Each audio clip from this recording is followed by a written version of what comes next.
So I had a question I was very curious to find an answer to as a coach. I've wondered, why are people supposedly in a certain amount of pain based on what they're saying? And they swear that they really hate a certain situation or relationship you're in or your health or whatnot, but they're not taking any action towards solving it. And for this particular one, it was on pain regarding people who are working W-2 jobs, because that's one of the things that I'm very, very passionate about. I really want to rescue a bunch of people that are feeling stuck at their job. They hate their job for various reasons. And again, the reason it's so near and dear to my heart is because very recently I was going through the same situation, and it ended up being, well, for now at least, the last time that I have worked a W-2 job, right? And I've had experiences with Reddit in the past, which is where I went. I'm not gonna say whether or not they were positive or negative. I mean, honestly, I'm kind of in between. But I felt that that was the best place for me to find an answer to the question, because there is a lot of really good discussion that happens on Reddit, and it's like a lot of other things. If you frame the question correctly, you are going to get a lot of good information. Whether or not it's a type of information you're looking and hoping for, if you already have some kind of bias like I did, that's to be seen later down the line once a few people reply. Again, the question is, hey, you have this big problem. You have a job that you really hate. What's keeping you from going the entrepreneurship route, right?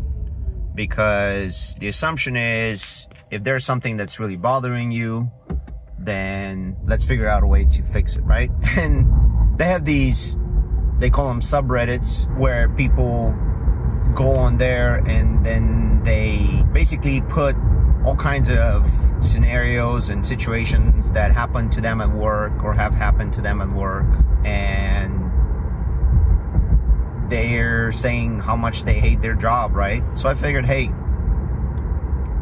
what better place to do some research, and possibly, of course, finding some people that are tired of their situation and wanting to change, and take some action towards fixing their problem.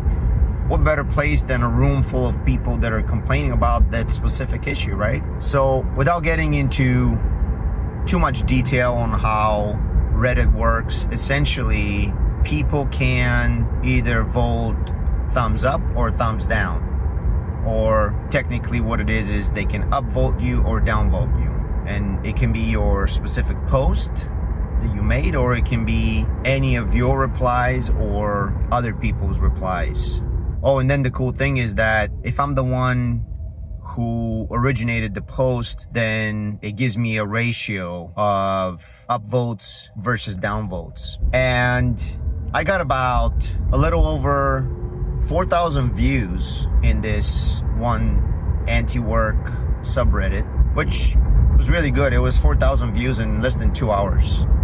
And I think I got up to about 58, 59 comments as of a little while ago. I'm sure it's going to go up from here on, but probably not by a whole lot. It looks like the most interaction happens in the first hour or so. Maybe 90% of all interaction happens early on, as is expected. I was down in the low 30s, I want to say. So essentially, as far as my up to downvotes, I was basically a 2-to-1 ratio of downvotes to upvotes. Now, understand this, I was replying to every single person that replied, and like I said, it was a total of just shy of 60 comments in total by the time I left my house earlier. And the comments were not necessarily negative, right? That was the thing. There were a few naysayers. There were some people that were like, oh, it's not that easy, and they were giving me the good old, wow, it's too risky, right? So I can't say that I was expecting that people would be so opposed to even considering the idea of starting their own business. A few of them said, oh, well, you need money, okay, to start a business. And I'm like, well, maybe, but not a whole lot. Before you spend money on starting your business, you definitely need to do some research and investigating on what kind of business you might want to consider. Maybe narrow it down to like 3 to 5, and then start researching the cost associated with starting that business. But my point was, there are quite a few businesses online that you can start and not have to spend a whole bunch of money, maybe like $500 or something like that. And a lot of us that have school communities, we know that $500 basically buys me 5 months worth of my community if you didn't have to spend any money on maybe setting up an LLC or buying some kind of course for like $49 or $99 or whatever the case is. But I think a lot of us are aware that $500 is definitely a good enough startup amount, right? So the replies were, to be honest, kind of astonishing. I don't understand human psychology. I don't understand how we can be struggling with this problem. We can be in pain. We can be complaining about it and still not take action. So I don't want that to get into my head, because early on as a coach, I'm imagining, oh, well, I'm going to work with people that are serious. So I have to start thinking about what that means. And even if it's a valid statement for me or a question for me to be asking myself, or I guess a statement that I am swearing by, right? Because I think as coaches, we would all love to have someone that is coachable and motivated. But after tonight, I'm thinking those people are not that easy to find. It feels like Americans are so resilient. Even if you're going through some kind of really painful situation or scenario, it kind of boggles the mind, to be honest with you. Because for people like me, I've made a lot of decisions in life that stem from some kind of painful situation or experience. And I'll tell you, it doesn't take a whole lot. So in other words, I don't think that it's that important for you to keep experiencing this pain if there are better alternatives, right? So it's very interesting to me how people were essentially giving a whole bunch of excuses that I addressed every single one of them,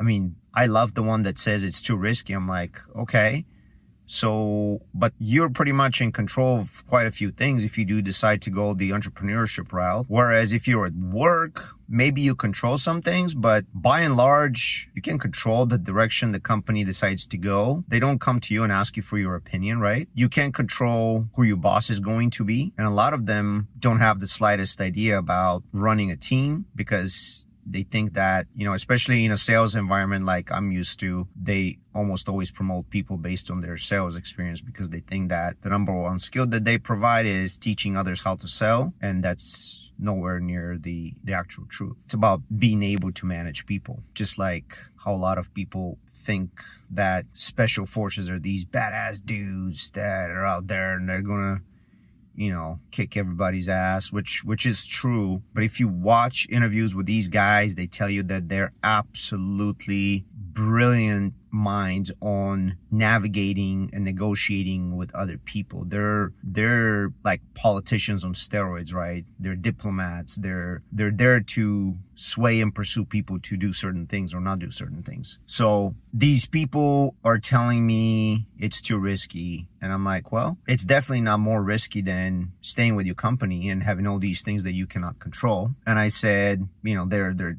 throwing numbers out there. Oh, 90% of businesses fail. I'm like, perfect. Okay. That means that you should be getting yourself ready to fail 9 times and succeed on the 10th time. And I said, so it's only a matter of protecting your capital. So don't start a business for $10,000 if you don't have 9 times that amount to try 9 times in a row. So that's number one. Start with, $500 or less, $200, whatever the case is, and plan on being wrong 9 times. But on the 10th time, you're going to on average come ahead. And the other thing is, okay, if you're preparing to fail 9 times, how quickly do you want to do it? You want to try for a year, for 9 years in a row? Or do you want to do it 9 months or 9 weeks, whatever, right? So it depends on the business. Obviously, with some businesses, you can try them out fairly quickly. Other businesses are longer. But the point is, just start and don't have an expectation that it's going to be a home run on the first try, right? And then a lot of people try to bring up the healthcare situation and, oh, it's so expensive anymore. And I'm like, well, listen, yes, it's expensive, but, it used to be a way better setup with companies paying a bigger chunk of the health insurance, right? The most recent company that I was with was only paying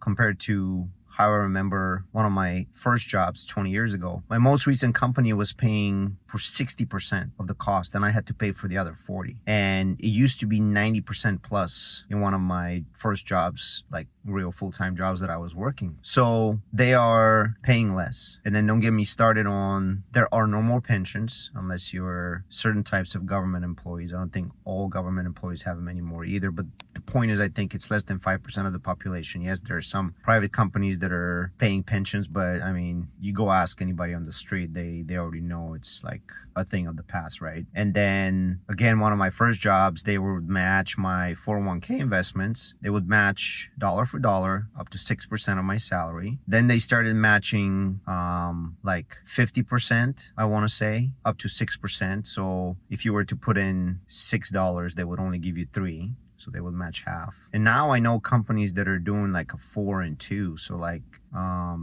they'll match up to half of your first 4%. So you're systematically getting less and less and less. So I was responding to people in that subreddit about, well, the benefits are not what they used to be if you're comparing apples to apples. So I didn't accept a lot of these replies as legitimate concerns.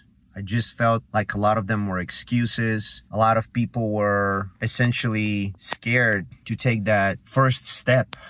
They had a lot of limiting beliefs. They had a lot of reservations about it. And it just blew my mind because as someone who likes numbers and statistics, it's definitely not a big enough sample to have a really good theory of, what the average person thinks. Of course, especially given the fact that it's Reddit and there's a certain type of person that is on there. But 2 things. It absolutely, the one positive thing out of this is that there is very little competition out there, guys and gals, for good coaches. None of those people, none of the average American is trying to quit their job and become a coach, which it's crazy to me because there are so many people that can be making a difference in other people's lives, right? Which is what we're trying to do here. But the other thing is, I don't want to let this get to my head, right? I still firmly believe that a lot of people are in a lot of pain and they have a problem that I can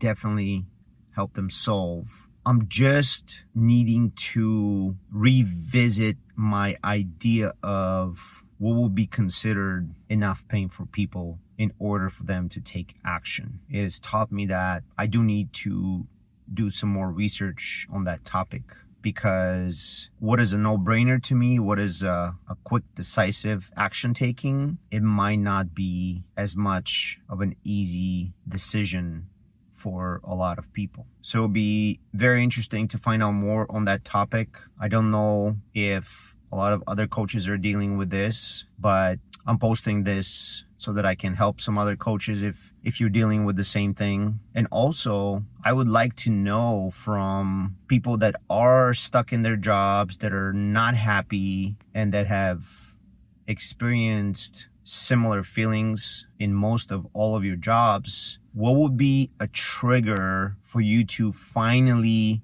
make an intentional decision that I'm done being treated a certain way and I'm ready to figure out a way to escape corporate America, the rat race, whatever, right?